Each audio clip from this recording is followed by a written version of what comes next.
Well, hello and welcome to the principal's office. I am Principal Edward Gordon, and I'm so glad you have tuned in for this weekly broadcast where we'll be interviewing educational stakeholders who have made a significant impact for themselves, for others, and with others in education. In the book, The 15 Valuable Laws of Growth, written by Dr. John C. Maxwell, he talks about the law of modeling. The law of modeling states it's hard to improve when you have no one but yourself to follow. Today, I'm grateful to have another special guest who is making a significant impact in education, Dr. Larice Gokeys. Good afternoon, Dr. Gokeys. Good afternoon, Principal Gordon. Welcome. I'm glad you are on the show today. So, I would like to start off with a brief introduction of our guest.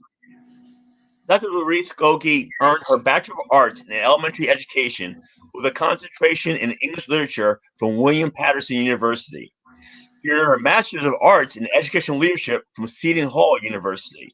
She earned her educational doctorate from Nova Southeastern University, and her dissertation topic was At-Risk Middle School Students, Life Skills as an Intervention. She began her journey in education at the age of 38. She is the proud mother of three grown children, four rescue dogs, and one black cat that lives in the basement. She is an avid reader, quilter, and driver of rescue transport for dogs pulled from kill shelters in the South. She is the superintendent of South Bound Brook Public Schools in South Bound Brook, New Jersey. Please help me welcome again to the show, Dr. Larice Gokeys. Thank you for having me. You forgot to mention that I'm also the principal of the Robert Morris School in South Bound Brook. So, Yes, thank you that's it. for that addition and It's a correction. big, Thank you very much. big job over there in South Bound Brook. Exactly, exactly. So Maya Angelou states, there is no greater agony than bearing an untold story inside of you. So Dr. Gokeys, what is your story? um, I don't even know where to start. I began my journey in education a little bit older in life. Um, Coming to education after a challenging period in my life where I was kind of searching what I wanted to do, and was fortunate enough to begin my career in Patterson in the Catholic school. I had a wonderful principal. You talk about mentors. My mentor, principal, Mr. Barcelona, was instrumental in making me the leader that I am today. You know, he was caring. He knew everyone's name. He knew you were supposed to walk home with your cousin on Tuesday. And that's just so important. Learning how to make those relationships. So he was very wise. He told us we needed change. Change is good. So he taught me that. And so I taught kindergarten, where I had 50 students in my kindergarten class. And kindergarten students are like, talk about herding cats. That was great. And then I moved up to fourth grade. And then he gave me a choice. You can teach first grade or you can teach seventh grade. And believe it or not, first graders scared me more than seventh graders did. Mm. So I began teaching in seventh grade and loved it. Absolutely fell in love with middle school students. And that's what led me eventually to my dissertation. And then I was chosen for an aspiring leaders program for Catholic school leaders and went to Seton Hall. And then I became the principal of Our Lady of Lourdes School on River Street in Patterson. Very good. So I like the fact that you mentioned your mentor in your story, and as we mentioned already, mentorship is really key.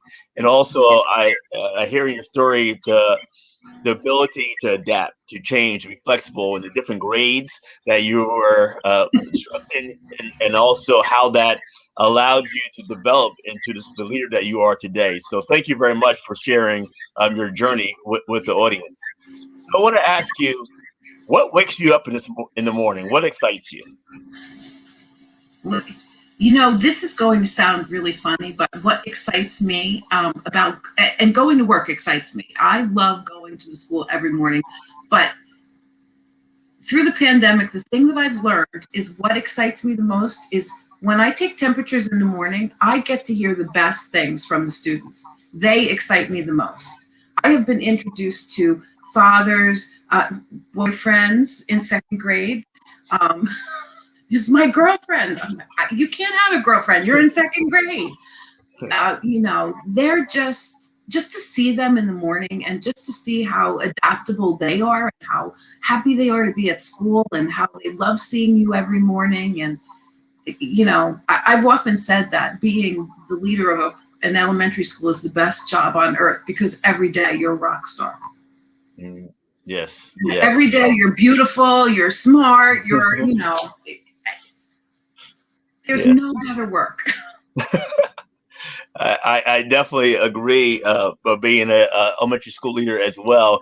And just by what you were saying, I always had the strategy of greeting all my children as they came into the building. And pre-COVID, it was a handshake or a fist pump and so forth. But now you mentioned about where we are in terms of COVID, in terms of the temperature checks that the students are coming into the door. But it's just good to hear that you are a leader that's connected with the students, that you know the students that are coming in the building. It's not the only opportunity for a temperature check, but you're also seeing exactly how they are and their feelings as they're coming into the building. And all of that is helpful as they start off the school day. So I'm just glad that as a part of your routine, and that relationships are key in not only elementary but for all school buildings. So that's wonderful.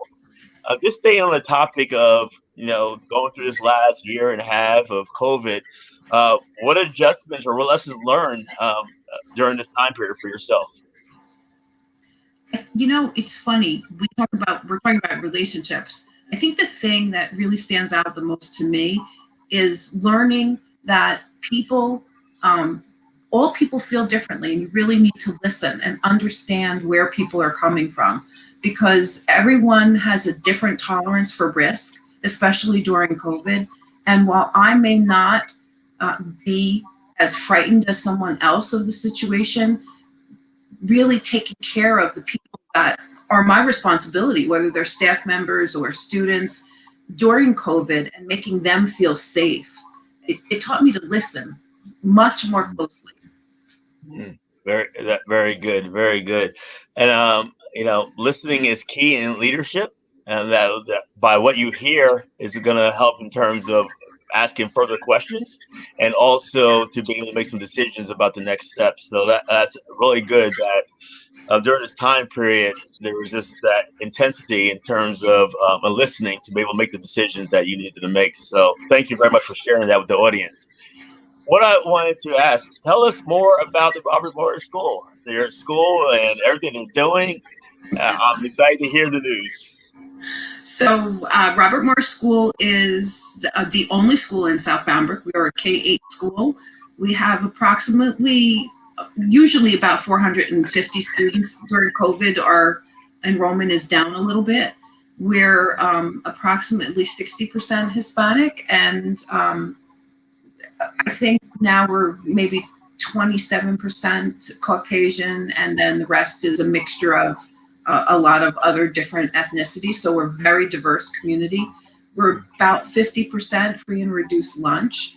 So this free lunch initiative that the federal government has done these past 2 years has been extremely helpful for our community during this struggling time. So that's been very good.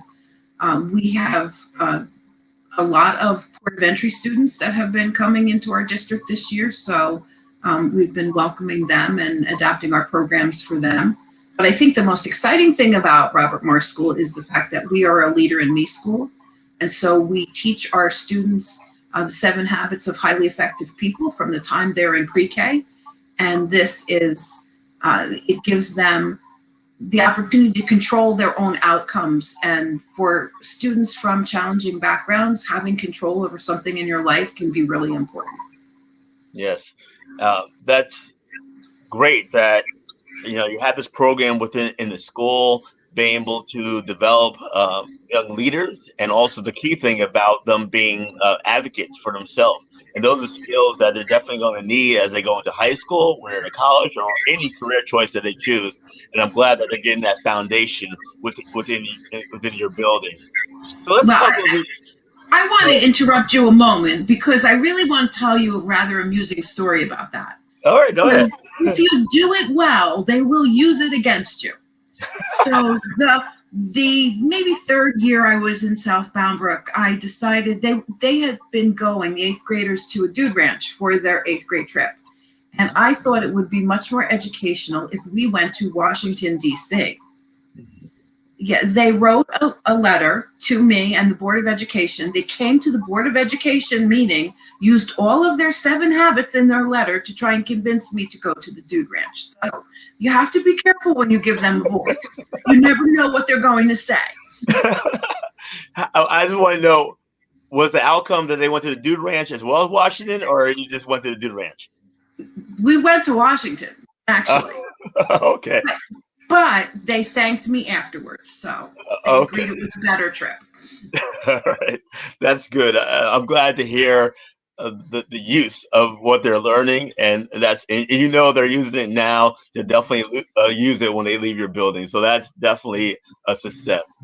So let's think about literature and reading. What's the book that you are reading most currently, and also how's that book impacting your thinking and your work right now?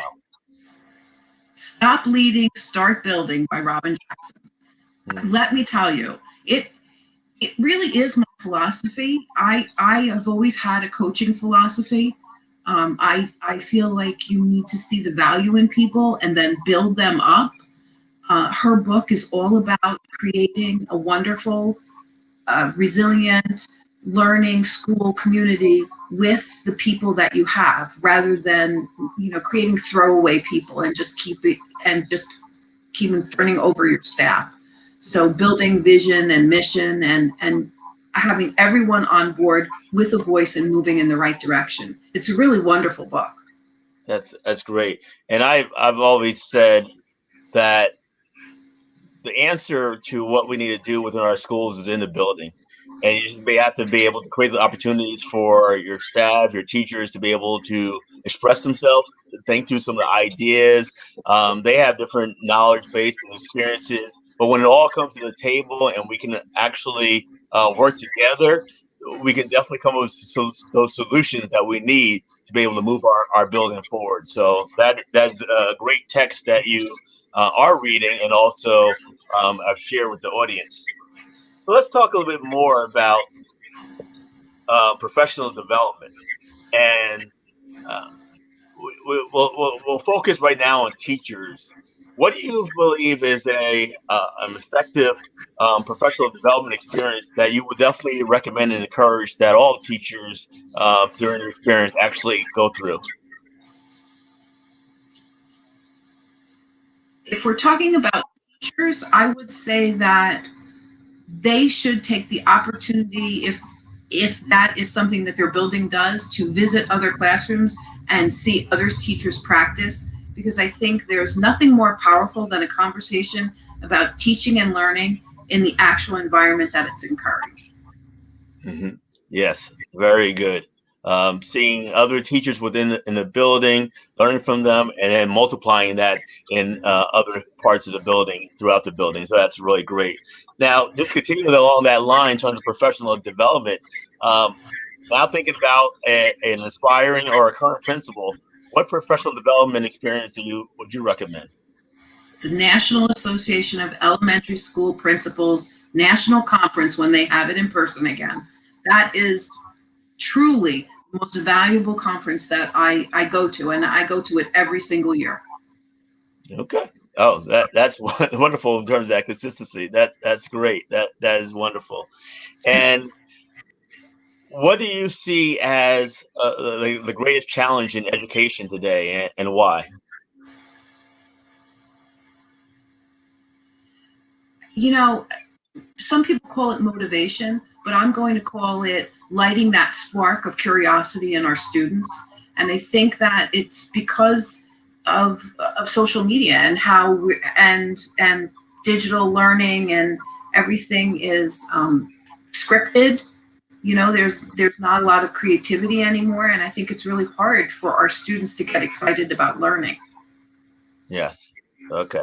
That's interesting. So What would you recommend to be for teachers or even school leaders to be able to bring that creativity out more within our students in our classrooms? There were a lot of bad things about the pandemic, but I have to say that in my school, my teachers became so creative with programs and software and being able to engage their students digitally that I think we were forced into that change that comes more quickly than it would normally. So I think it's possible. I think that we just need to change our approach. Okay. Yeah, be flexible and be able to learn more, change your approach, and make those adjustments. Very good.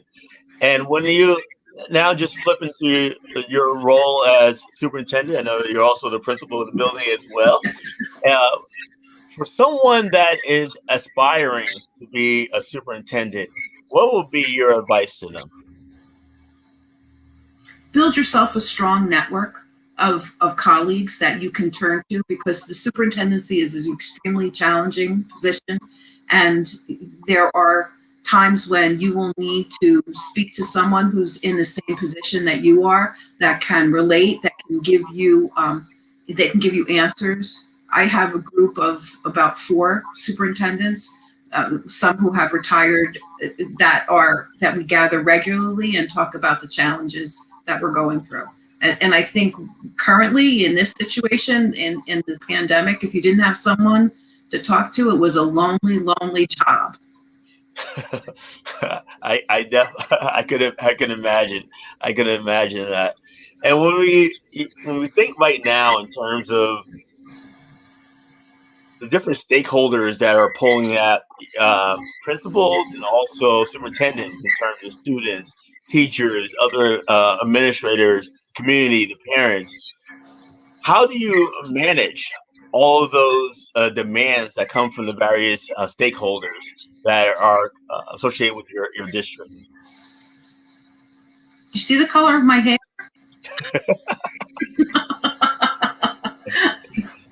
you know, an open door policy is really a cliche now, right? Everybody says they have an open door policy, but quite honestly, if a parent calls me, I will call them right back. If a parent emails me, I will email them promptly. Teachers want to see me. I always have time to talk to them. I think it's really important that every stakeholder feels that they're heard. Mm, And I think that's where we get into trouble. And so many books that you read on leadership will tell you about communication, but that really is the key. And you can't over communicate, even though in the pandemic, parents are like, please don't send me another email. But they can't say that we didn't give the information. That's really important. yes. And along similar lines, what advice would you tell any educator about how to improve work-life balance? I know it's always been a challenge, and just want to hear from you in terms of what advice were you telling anybody? I'm so bad at it. I'm so bad at it. What advice? Don't be like me. Um, no, really, it's hard to step back and if you find the right position, you fall in love with your district and your job, and that's part of it. You want to take care of them, but everybody has to remember that unless you take care of yourself, you can't take care of anyone else. So there's no value in being overtired or overstretched or overworked. So you really need to make time, whatever time that is, for something in your life. And obviously I do have some hobbies, but you need to remember that you have to take some time off. Very good, very good. And when you think about going back to Robert Morris School and the success of the school, I want to allow opportunity for you really to express to the audience some more of the success of the school. But I also want to follow up in terms of what do you believe has contributed to the success of this school at this current time? I think that we're unusual. I don't know whether you call us unusual, but we really listen to each other, and we're a community. We really are. Our vision is one school, one community, and we really are. And we have outstanding relationship with the town council and the mayor and the police department and the fire department and all of the parents. It's just really listening to all of those voices and hearing what they say and everybody, pitching in. I'll tell you a story about our community, which is really wonderful, kind of sad, but really wonderful. Last year we made the news because our PTO treasurer stole all of the funds. And the way that this community came back together was just amazing. We had donations from everywhere. The police department gave us money from the PBA. There were fundraisers. It's just everybody really feels strongly about the school and the school community.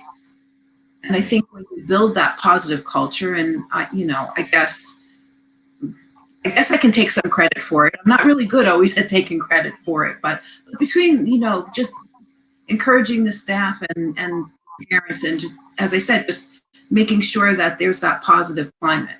And we do have an amazing staff, of course. I couldn't, no leader does it by themselves. I always say my staff makes me look stellar. So I have to give it up for them. Yes. You are a humble person, and it's definitely due to your leadership that your school community comes together, works as a team in the best interest of the students. And you should be celebrated for the work that you are doing, and also for your teachers are doing in the best interest of the students. So it is appropriate every once in a while to pat yourself on the back and applaud and celebrate. But I'm just so excited of what I see and hear in terms of the district, and also what has been done under your leadership. So you should be applauded. I just want you to know that. Thank you. Yes. Now, as we close out this time together, this audience is students, teachers, administrators, superintendents. Just want to close out in terms of what advice do you want to share and leave with the audience at this period of time? That no matter what your dream is, you're never too old to achieve it, and you should never think that you don't have the talent or the wisdom or the drive to get there. Because I was 38 and when I started and as a teacher, and here I am now as superintendent and principal. So there's nowhere you can't reach. Very good. There's nowhere you can't reach. Go after it. And I just That's want right. to say, Dr. Gokeys, I'm so glad that you were able to come on the show this afternoon and share your story, share your journey, the wonderful and excellent work that you're doing with the district, your teachers are doing in the district, your students are doing. And I'm just so glad that we had an opportunity to have this conversation this afternoon. And again, I'd like to thank everyone for tuning into this broadcast. And next week, tune in next Friday at 12 p.m. Eastern Standard Time for another episode of the Principal's Office with another amazing guest that is doing something significantly for themselves, for others, and with others in education. Thank you very much. Have a wonderful afternoon.